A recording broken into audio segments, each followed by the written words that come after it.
એના માટે હું આવ્યો છું. મને મુખ્યમંત્રીએ મોકલ્યો કે બચુભાઈ તમારે સુઈ કામ દેખવાનું છે અને જે કઈ પ્રશ્નો હોય લાવો ઉકેલવાની મારી જવાબદારી એમ રાજ્યના મુખ્યમંત્રીએ કીધું છે. તમારા રસ્તા છે, વીજળી છે, પાણી છે, સિંચાઈની વ્યવસ્થા કોણ કરશે? સરકાર હશે તો થશે. પાછળ રહેવાનો હવે સમય નથી. આ તો વિકાસનો સુવર્ણ યુગ મોદી સાહેબ યુગ છે. એ યુગ મેં બીજું કયા વિચારવાનો વિચાર નથી અને ભાજપ સિવાય બીજો કોઈ આ તમારા પ્રશ્નો ઉકેલે નથી.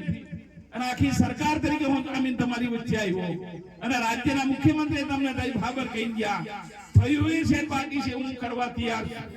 કેવો જામીન જોઈએ તમારે? આ રૂપાળો માણસ નથી ગમતો છે પર કે તમ અપક્ષ વાળો ચૂંટાઈને આપશે એની સરકાર કહીતી છે રૂપિયો લાવશે. આ કોંગ્રેસ વાળા 10-12 અમથા આટા મારે છે અને આ બીજો આટા મારતો ખોટી થોમાં સીધા આ 13 તારીખે વોટ નાખો 23 મે ગણો 24 મે ગાંધીનગર આવો. જેટલા પ્રશ્નો છે સરપંચને હમણાં વાત કરી પંચાયતના જેટલા પ્રશ્નો હોય સરપંચ લઈને આવો. આખા તાલુકાના લઈને આવો ઉકેલવાની મારી જવાબદારી છે. કૃષિનો વિભાગ પણ મારો છે, ખેડૂતોના પ્રશ્નો ઉકેલ છે.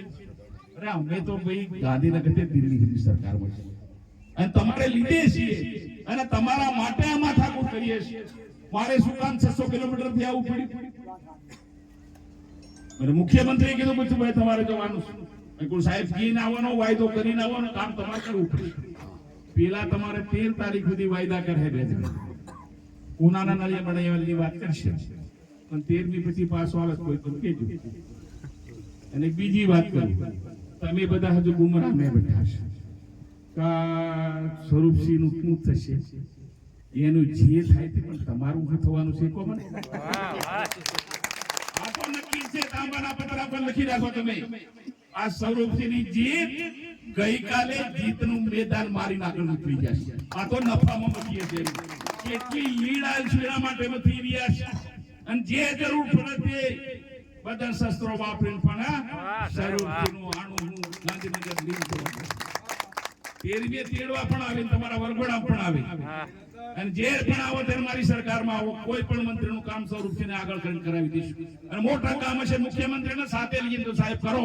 અમે આ વાયદો કરીને આવેલા જનતા ઘણા ટાઈમથી દુખી. તમારી વેદનાને હું સમજુ છું. 1975 માં હું સરપંચ બન્યો તો સાહેબ ત્યાંથી પંચાયત મિનિસ્ટર સુધી આવ્યો છું. ગામડાની હું વલાસા ગરીબની હું દુઃખ છું. દીકરાની હું તકલીફ છે શિક્ષણની. મારા સાહેબ કે ભાઈ શિક્ષકોની અમારી તકલીફ છે. અમે જાહેરાત પાડી દીધી છે સાહેબ ફોર્મ ભરાઈ ગયા પૂરતા શિક્ષકો આલ દે. કોઈ ક્ષેત્રમાં અમે બાકી નથી. અને આ કામ કરવા માટે યુવાન માણસને તમારા વિસ્તારના કામ માટે મોકલો. તમે 2 વર્ષ કરી અમે ગણશો માં 3 રિયન બીજા બીજું 2 વર્ષનું ભેગું 5 વર્ષનું આલ દઈશું. આના વાયદા કરવાના હોય ચાલુ સરકારને ભાઈ. મારો ધારાસભ્ય વિધાનસભામાં બોલે કે મારા વિસ્તારના કામ કરો, બજેટમાં જોગવાઈ થાય, જોગવાઈ કરીને તમારા કામ આ વર્ષે શરૂ થાય. 3 વર્ષમાં એક કામ બાકી નહીં રહેશે. આ મોટી યોજનાઓ તો મારા મોદી સાહેબને મુખ્યમંત્રી કરવાના છે. મારા સંગઠનના નેતાઓ પણ બેઠા છે. અમારી સરકાર કામ કરનારી છે એટલે 25-27 વર્ષથી અમે ગુજરાતમાં છીએ. કામ કરીએ છીએ એટલે પણ તમે નથી કામ કરતા. વિપક્ષ વાળા મોકલો અને પછી રોદડા રડો ખાબડ ગયો મારું કોઈ આમળતું નથી ને મારું કામ નથી એની તો વાત કાપી મારી. મૂછો ચડાવીને આવો સાહેબ આ સ્વરૂપસિંહને ઓપ્યા તમે કરો કામ. અમારી કરવાની તૈયારી છે. અને આ દેશ આઝાદ થયો છે ને એના 100 વર્ષ 2047 ના ઉજવવાના છે ને એમાં સ્વરૂપસિંહ હશે અને બીજો કોઈ આ મોદી જીવે તાવીર આવવાનો નથી લખી રાખી.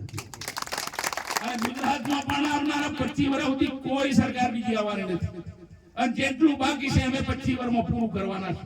એ સંકલ્પ સાથે મોદી સાહેબે વિકસિત ભારતના સંકલ્પ સાથે પૂરી દુનિયાને લલકાર કર્યો છે કે આવનારા 25 વર્ષમાં ભારત વિશ્વની મહાસત્તા છે. ધનાઢ્ય દેશોમાં ઇકોનોમી પણ એની પહેલા નંબરની છે. આ દેશમાં કોઈ ગરીબ ના ખેડૂત મારો સમૃદ્ધ છે. મારી બેન આત્મનિર્ભર છે. મારા યુવાનના હાથમાં નોકરી રોજગારીની તકો છે. વિશ્વના ઉદ્યોગકારો દેશ અને ગુજરાતની ધરતી પર આવીને આજે સેમિકન્ડક્ટરના 4 પ્રોજેક્ટ સાહેબ આપણે કરી રહ્યા છે ધોલેરામાં. અને બરોડાની અંદર પ્લેન બનાવવાનું આપણે કારખાનું શરૂ કરી રહ્યા છે. વિશ્વને આપણે બરોડા છે. આ તમારો સોલાર એશિયાનો સૌથી મોટો પ્લાન તમારો નડાબેડ હોય શું નથી કર્યું તમારી આ ધરતી પર? 55 વર્ષ કોંગ્રેસ રાજ કરીને પાણી આલવાના વાયદા કર્યા હતા ભાઈ, અને આ 2014 માં આજે દેશના વડાપ્રધાન નરેન્દ્રભાઈ મોદી આ કેનાલ આવી એને તમે આજે ઉદળાશો.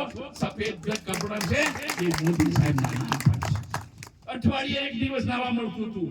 ખારું બેઠું ખાઈ ખાઈને હાડકા હુકાઈ જતા તમારા વડીલો આ છે ભાઈ, એમાંથી મુક્તિ પાવી તો ભારતીય જનતા પાર્ટી પાવી છે. અને હજુ બાકી છે કરવાનું. આવો સાથે મળી કરીએ અને થવાનું છે નક્કી.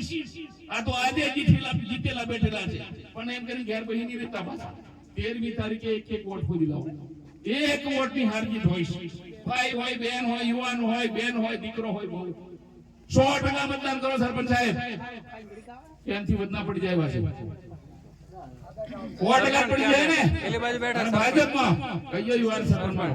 હા, સરપંચને મેં વાયદો કર્યો કે સરપંચના 23 તારીખે પરિણામ આવે હું આવવાનું છું ગણતરી. તો મારી સાથે ગાડી માં જતો ગાંધીનગર સીધો સરપંચને લઈ લીધો. આ બીજે દાડે આવે પાછા મારા બરગુડામાં ઉકી જવો પડે.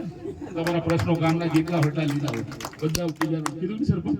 પણ માગણી તો સરપંચે પછી કરી, પણ એલી પહેલું મેં કીધું. આ તો હગાઈ પહેલી કેટલી હોય તો ઓનલાઈન જવાય ને, એટલે હું આવ્યો છું.